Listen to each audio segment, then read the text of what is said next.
Halo semuanya, kembali lagi bersama saya Rinaldo Malau. Dalam kali ini kita akan belajar matematika mengenai trigonometri.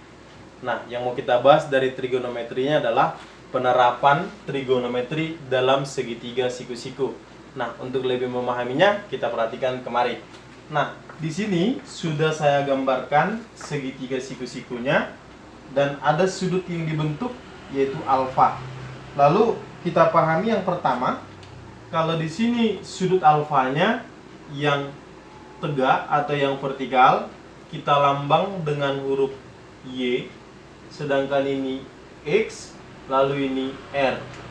Atau bisa juga ya, sudut ini depannya, kita tulis ini depan sudut alfa atau disingkat dengan D. Ini sudut, sedangkan yang ini namanya samping. Berarti ini samping.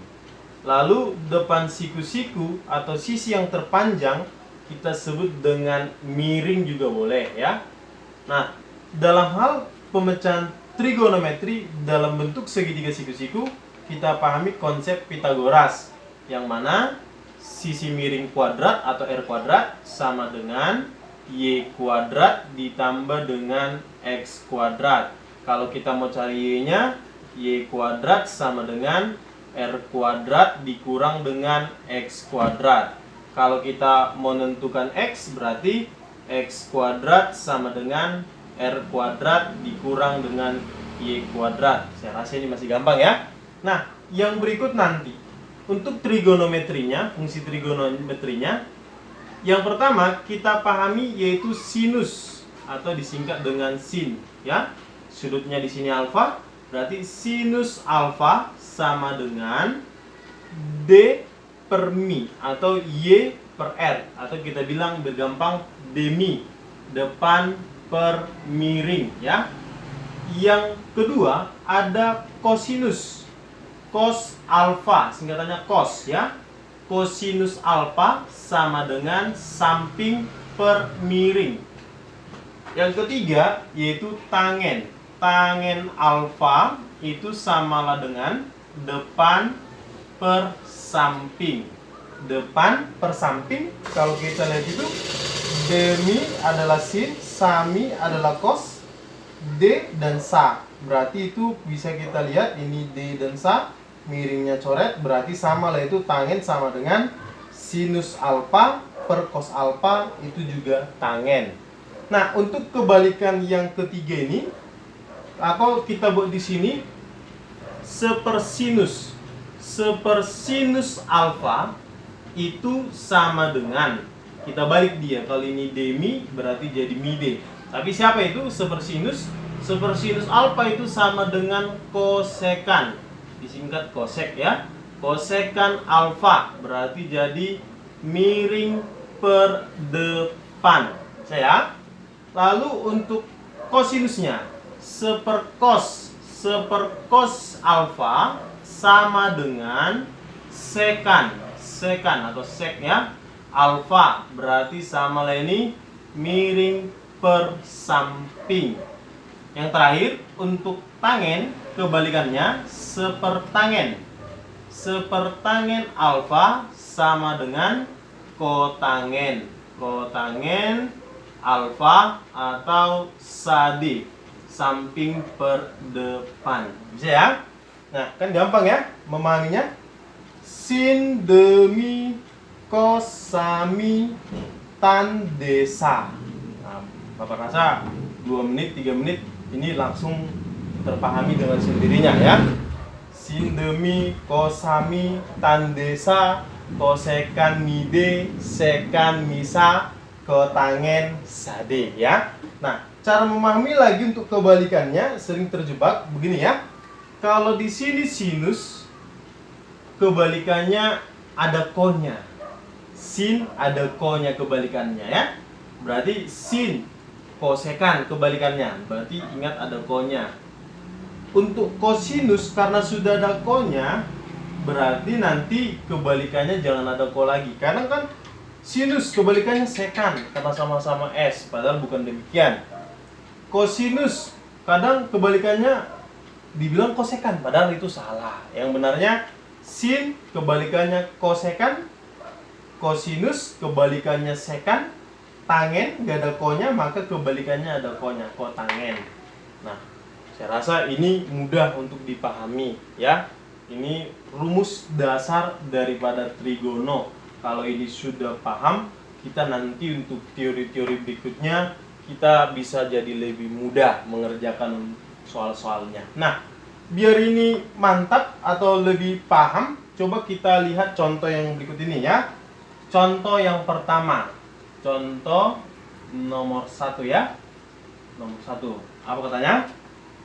Dari gambar berikut ini, ada gambarnya. Kita buat begini gambarnya. Siku-siku di sini. Ini sudutnya ya, sudut alfa. Lalu katanya ini 1 cm. Sedangkan ini 3. Udah? Pertanyaannya adalah tentukan yang namanya tangen alfa. Ditanya tangen. Yang kedua, tentukan kosinus alfa. Yang ketiga, tentukan kosekan alfa. Ada 3 yang ditanyanya. Nah, walaupun berapa yang ditanya, saya rasa ini tidak sulit, ini mudah ya. Mudah untuk dipahami. Nah, kita lihat segitiga siku-sikunya. Diketahui sudah ada sisi miring sudut, lalu ada samping sudut. Yang belum diketahui yaitu sisi depan sudut. Nah, untuk depannya ini kita cari ya, depan. Karena ini yang ditanya depan, berarti miring kuadrat dikurang samping kuadrat. Berarti bisa kita buat di sini. Depannya sama dengan 3 kuadrat dikurang 1 kuadrat atau 1 ya. 9 kurang 1 akar 8. Atau akar 8 itu 2 akar 2. Nah, karena 3 sisi dari segitiga siku-siku sudah diketahui, maka ketiga pertanyaan ini bisa kita selesaikan. Oke, kita buat di sini jawabnya. Jawab ya, JB, kasih senyumnya biar lebih paham, ya kan? Oke. Nah, yang pertama ditanya adalah tangen. Apa itu tangen tadi? Sengaja saya tutupin ya, biar sambil dipahami atau dihafal ya. Apa tangen? Ya, tangen itu adalah, ayo, D per sa. Depan sudut per samping daripada sudut. Nah, kita lihat. Depan sudut 2 akar 2. Ya, samping sudut sudah diketahui tadi 1. Maka yang pertama untuk tangen alfa depannya 2 akar 2, sampingnya 1. Berarti jawabannya 2 akar 2 per 1. Atau ini aja langsung kan? Selesai. Untuk yang kedua, cos alfa. Kosinus alfa sama dengan cos, berarti sa per mi, samping per miring. Berarti kita buat di sini 1 per miringnya 3. Berarti selesai dia. 1/3 gitu. Yang terakhir kosekan. Berarti kosekan. Apa tadi kosekan? Jangan salah. Jangan kau bilang kebalikan daripada cos. Itu salah. Kosekan itu adalah kebalikan daripada sinus. Kalau sinus itu D per mi, berarti ini jadi mi per D. Berarti miring per depan. Berarti jawabannya miringnya 3, depan sudutnya 2 akar 2. Kita boleh rasionalkan. Kalikan akar 2 per akar 2, akar 2 per akar 2. Atau dapatlah ini jadi 3 per akar 2 kali akar 2, 2 kali 2 jadi 4. 3 per 4 akar 2. Inilah hasil daripada contoh yang sederhana untuk perbandingan trigonometri dalam segitiga siku-siku. Oke, kita lanjut lagi. Kalau tadi perbandingan trigonometri dalam segitiga siku-siku. Nah, yang kedua yang terpenting juga yaitu kuadran dalam trigono. Kuadran dalam trigonometri itu ada 4. Kita buat dia dalam sumbu X dan sumbu Y atau pada diagram kartesius ya. Untuk sudutnya kita mulai dari 0 dari sebelah kanan. 0 derajat, 90 derajat disebut dengan kuadran 1. 90 derajat dengan 180 derajat kuadran kedua. Untuk 180 derajat dan 270 derajat ini kuadran ketiga. Yang terakhir 270 ke 360 derajat ini kuadran keempat ya. Kuadran keempat, ada 4 kuadrannya. Nah, kalau kita lihat tadi saya menuliskannya berlawanan arah putaran jarum jam. Kalau berlawanan arah putaran jarum jam, maka sudutnya atau alfanya ini positif ya. Tapi kalau dia searah putaran jarum jam, searah, maka sudutnya atau alfanya itu negatif ya. Berarti kalau ini 0, berarti ke sini ini jadi negatif 90 derajat, min 90 derajat. Yang ini berarti min 180 derajat. Ini min 270 derajat. Lalu yang ini negatif 360 derajat. Sudutnya yang negatif ya. Nah, untuk kuadran 1, semua fungsi trigonometri itu positif. Atau kita sebut all ya. Semua positif untuk trigonometrinya. Lalu kuadran kedua, yang positif itu adalah sinus dan kebalikan. Kebalikan sinus adalah kosekan. Ini yang positif. Sedangkan yang negatif berarti kosinus negatif, sekan negatif, lalu tangen negatif, kotangen juga negatif ya. Kuadran ketiga yang positif adalah tangen dan kotangen. Tangen dan kotangen ini positif.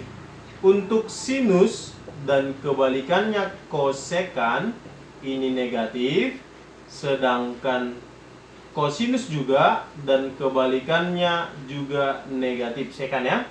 Yang terakhir kuadran keempat, kosinus dan sekan ini positif, lalu sin dan kosekan yang ini tangen dan kotangen ini negatif. Nah, ini dia ya.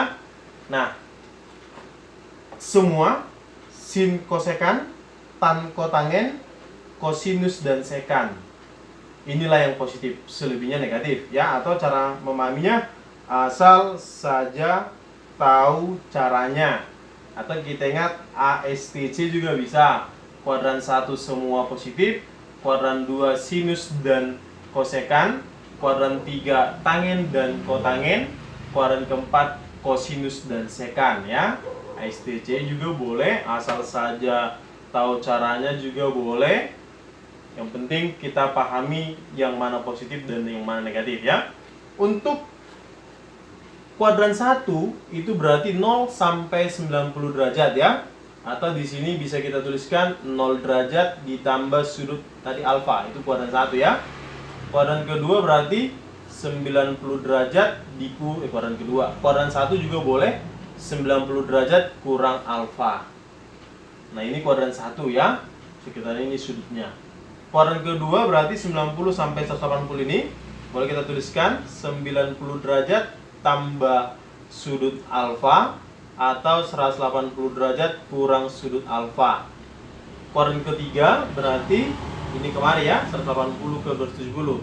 180 derajat ditambah dengan sudut alfa atau 270 derajat dikurang dengan sudut alfa. Kuadran keempat ini berarti 270 derajat ditambah sudut alfa, satu lagi 360 derajat dikurang sudut alfa. Ini kuadrannya. Nah, untuk apa ini? Nanti kita pahami. Ini penggunanya kalau di sudut berelasi nanti kita temukan hal demikian ya. Nah, lalu kalau kita buat satu contoh, misalkan ini. Contoh yang pertama, kita menentukan nilai daripada sinus misalkan ya. Sinus 135 derajat. Ya, yang pasti kuadran kedua ya kan. Dia minta apakah positif atau negatif. Pasti jawabannya positif ya. Atau saya sebutkan lagi, tidak usah kita tulis. Misalkan kosinus 215. Kosinus 215 itu positif atau negatif? Yang pastinya kita perhatikan kuadran keberapa dia. Nah, kuadran ke-3, maka kosinus bernilai negatif. Nah, untuk contohnya kita buat yang sepertinya dalam segitiga aja ya. Ini kita buat dulu. Nah, contoh nomor 1, kita buat yang ini contohnya. Contoh ya. Diketahui segitiga ABC ya, segitiga ABC. Kemudian katanya sudut siku-sikunya di B ya. Seperti pada gambar aja, kita langsung gambarkan aja. Ada siku-sikunya di B. B berarti ini A, ini C ya. Kemudian diketahui sinus A sama dengan P. Maka tentukanlah tangen A. Nah, oke. A dalam hal ini di atas, atau ini sudut lancip. Kuadrannya tidak dihubungkan di sini, berarti A-nya boleh kita tambahkan. Misalkan diketahui dalam soal di mana A berada pada kuadran 1, A kuadran pertama ya, maka tentukan tangen A. Nah, kita jawab. Untuk menjawab ini, sin tadi apa sin? Depan per miring. Depan sudut A adalah P, miring berarti AC, berarti ini P, berarti P per 1 ya, berarti ini 1. Nah, untuk sisi depan atau sisi samping sudut, karena depannya sudah diketahui, sampingnya belum, berarti sampingnya adalah Pitagoraskan, berarti miring kuadrat kurang depan kuadrat, berarti 1 kuadrat 1 ya, dikurang dengan P kuadrat. Oke. Nah, yang ditanya adalah tangen, maka kita sudah dapat jawabannya. Jawab ya, kasih senyumnya biar lebih mudah. Maka tangen sama dengan depan per samping. Depannya adalah depan sudut P, sampingnya adalah akar ya. Tangen sudut A sama dengan P per akar 1 kurang P kuadrat ya. Atau kita lihat jawabannya, opsinya adalah C ya. Kita buat soal nomor 2. Nih, soal nomor 2. Nih soalnya. Diketahui ya, sinus sudut alfa sama dengan, kita buat di sini sinusnya 3/5 ya. 3/5. Nah, alfanya pada kuadran berapa kita buat ini? Pada kuadran ke, karena ini positif, kuadran ke 1 ya. Tapi kalau kita buat mau ke kuadran ketiga, maka ini kita buat negatif ya. Kita buat di sini, kurangi sininya ya. Negatif 3/5 ya, berarti ini kuadran ketiga. Oke. Maka tentukanlah nilai daripada cos alfa. Berapa cosnya? Ya, jelas ya? Sin alfa min 3/5, alfanya pada kuadran ketiga, maka berapa atau berapa hasil daripada cos? Yang pastinya sin di kuadran ketiga negatif, cos juga negatif. Kalau melihat jawaban berarti opsinya, kalau dia bentuk pilihan berganda, yang pasti cosnya juga negatif. Nah, kita langsung saja jawab ya. Jawab ya, JB. Kasih senyumnya biar mudah ya. Boleh kita gambar dalam segitiganya ya. Kita gambar, katanya kuadran ketiga, sudutnya adalah alfa. Katanya pada kuadran ketiga, depan per miring, depannya adalah negatif 3. Ini saya tuliskan min 3 atau langsung aja ini, atau 3 aja, itu masalah negatif ya, karena sama aja. Kalau dia ke bawah itu kan dia negatif ya, sama ya. Lalu miringnya adalah 5 ya.